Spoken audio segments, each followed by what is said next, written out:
Hello, my name is Sonny Williams. You can call me Hamza. I'm at Asia School of Business. I'll see you guys soon.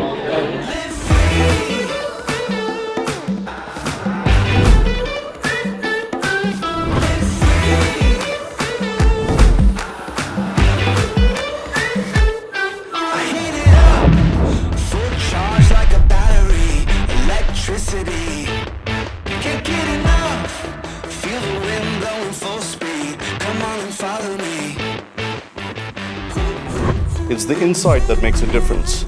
It's courage, it's commitment, it's generosity. Our time is limited. Understanding the fragility of life is the first step in understanding our role and responsibility as a leader.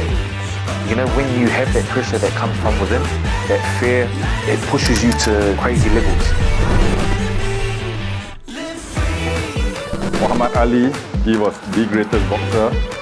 With your journey, and indeed the journey of many leaders along the way, our greatest responsibility is to honor those who came before us and those who will come after. We are the stewards of our organizations, the caretakers of our own lineage. Our actions today will echo beyond our time.